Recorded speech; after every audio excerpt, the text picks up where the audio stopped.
ناظرین، شمالی بحر اوقیانوس کے ٹھنڈے ترین پانی میں 27 ارب روپے کی بیش قیمت گاڑیاں ڈوب گئیں۔ جی ہاں، یہ حادثہ حال ہی میں ایک جہاز جس کا نام کلی فلیسٹی ایس تھا اس کے ساتھ پیش آیا۔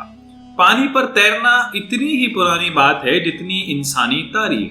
قدیم زمانے میں لوگوں نے جب کسی درخت کے تنے کو دریا میں بہتے ہوئے دیکھا ہوگا تو انہوں نے معلوم کر لیا ہوگا کہ لکڑی پانی پر تیر سکتی ہے، کیونکہ یہ پانی سے ہلکی ہوتی ہے، اس لیے یہ پانی کے اوپر رہتی ہے۔ پہلے زمانے کے لوگ درختوں کے انہی تنوں پر سوار ہو کر دریاؤں کو عبور کرتے تھے۔ اس کے بعد لوگوں نے عقل انسانی کے تحت بہت ساری لکڑیوں کو ملا کر ایک بڑا تختہ بنایا جس پر کئی آدمی بیٹھ سکتے تھے اور سامان بھی لے جایا جانے لگا۔ لیکن جلد ہی انسان نے محسوس کیا کہ یہ محفوظ طریقہ نہیں ہے۔ پھر چند تختوں کو ملا کر کھوکھلی لکڑی کی صورت میں کشتی بنائی گئی جس میں 4 سے 6 لوگ بیٹھ کر سفر کرنے لگے۔ بادبان کا استعمال بھی اسی زمانے میں ہوا۔ پہلے ناؤ دریا کے بہاؤ پر چلتی تھی، مگر بادبان کی ایجاد کے بعد کشتی کو مخالف سمت میں بھی چلانا ممکن ہو گیا۔ اس طرح حضرت انسان نے دریاؤں اور جھیلوں کو عبور کرنا شروع کر دیا۔ بحری جہاز کی ابتدا بھی در حقیقت یورپ کے ملاحوں نے کی۔ انہوں نے بڑے بڑے بحری جہاز بنانا شروع کیے۔ نئے بحری سفر سے کئی نئے راستے اور نئے ممالک ڈھونڈ نکالے۔ اس وقت یورپ کی ترقی کا سب سے بڑا ذریعہ بحری سفر تھا۔ سن 1785 میں فرانس نے بھی کشتی بنانے میں کامیابی حاصل کی۔ امریکہ کے ایک شخص رابرٹ فلٹن نے سب سے پہلے بھاپ سے چلنے والا بحری جہاز بنایا تھا، جس کا پہلا سفر نیو یارک سے البانی تک تھا۔ آہستہ آہستہ جہاز سازی میں مزید ترقی ہوتی چلی گئی۔ بڑے بڑے جہاز تیار ہونے لگے، تاہم ان کے ڈوبنے کا اندیشہ پھر بھی برقرار رہا اور تاریخ میں مختلف اندازوں کے مطابق کئی ہزار جہاز ڈوب چکے ہیں، اور تاریخ میں بہت بڑے بڑے بحری جہازوں کو بھی سمندر میں غرق ہوتے دیکھا گیا اور سنا گیا۔ اسی طرح حال ہی میں فلیسٹی ایس نامی ایک بحری جہاز جو مال بردار جہاز تھا، وہ شمالی بحر اوقیانوس کے ٹھنڈے یخ پانیوں میں سفر پر چل رہا تھا۔ اس جہاز پر عملے کے کافی افراد اور کپتان بھی موجود تھے۔ یہ مال بردار جہاز اپنے قیمتی سامان سے لدا ہوا جرمنی کے پورٹ ایمڈن سے امریکہ جا رہا تھا۔ اس پر لدا ہوا سامان کوئی عام یا سستا نہیں، بلکہ یہ دنیا کی 4000 مہنگی ترین اور لگژری گاڑیاں تھیں، جن کی مالیت تقریباً 27 ارب روپے کی تھی۔ 27 ارب پاکستانی روپے اگر ہم ان کو ڈالرز میں تبدیل کریں تو 155 ملین امریکی ڈالر بنتے ہیں۔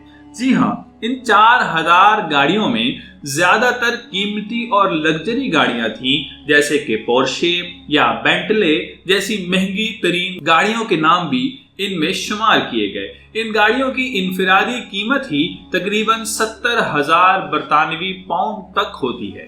یہ لگژری گاڑیاں بنانے والی بینٹلے کمپنی کے مطابق جہاز پر ان کی 189 یعنی 189 گاڑیاں موجود تھیں، جبکہ پورشے کمپنی کے مطابق اس جہاز پر ان کی 1100 گاڑیاں موجود تھیں۔ یہ گاڑیاں جرمنی سے امریکہ کے روڈ آئلینڈ پہنچائی جانی تھیں، جہاں ان کے خریدار ان گاڑیوں کے انتظار میں تھے، لیکن اس پر لدا ہوا یہ سامان کچھ خوش قسمت ثابت نہ ہو سکا۔ 16 فروری کو جہاز میں اچانک آگ بھڑک اٹھی۔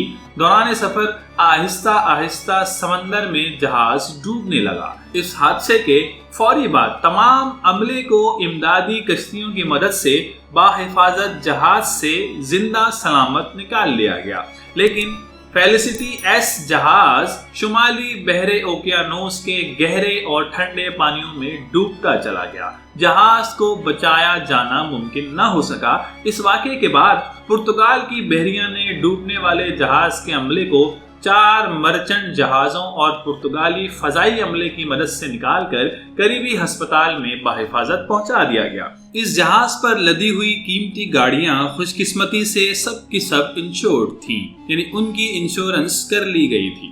اور ایک خبر رساں ادارے جس کا نام روئٹرز ہے اس کے مطابق ویگن کمپنی نے اس بات کی تصدیق کی ہے کہ ان گاڑیوں کی انشورنس کی مالیت 116 ملین برطانوی پاؤنڈ بنتی ہے۔ ناظرین، وہ جگہ جہاں پر وہ جہاز ڈوبا ہے اس کے قریب ایک جزیرہ ہے جس کا نام ہے فیال۔ اس جزیرے کے کیپٹن جاوا مینڈس نے بتایا ہے کہ اب تک اس بحری جہاز کے ڈوبنے کی جگہ پر تیل کے لیک ہونے کی کوئی اطلاع نہیں ملی ہے، لیکن اس بات کا خطرہ ہے کہ بحری جہاز کا فیول ٹینک خراب تھا۔ اطلاعات کے مطابق فیلسٹی ایس نامی ڈوبنے والا یہ جہاز شمالی بحر اوقیانوس کی 3500 فٹ کی گہرائی میں اب موجود ہے۔ اس جہاز کے 22 افراد کو ریسکیو کر کے بحریہ کے عملے کے ذریعے سے تو بچا لیا گیا، مگر جہاز اب تک نہیں نکالا جا سکا۔ موجودہ زمانے میں زیادہ تر بحری جہاز ڈیزل سے چلتے ہیں، اگرچہ ہر بحری جہاز میں متعدد لائف بوٹس اور لائف بیلٹس موجود ہوتی ہیں تاکہ کسی بھی حادثے کے وقت جہاز کے افراد لائف بیلٹ باندھ کر تیار رہیں، اور لائف بوٹ کو سمندر میں اتار کر مسافروں کو اس میں سوار کر دیا جاتا ہے، مگر اس میں اچانک آگ لگنے کی وجہ سے ریسکیو کرنا بھی کافی مشکل ہو گیا تھا، اس لیے پرتگال کی فضائیہ کو اس میدان میں اترنا پڑا تھا۔ ناظرین، بحری جہازوں کی صنعت بڑی وسیع ہے، اس لیے اس کی حفاظتی اقدامات بھی بہت وسیع اور مضبوط ہونے چاہیے، لیکن اس حادثے کے دوران ایسا کچھ بھی دیکھنے میں نہیں آیا۔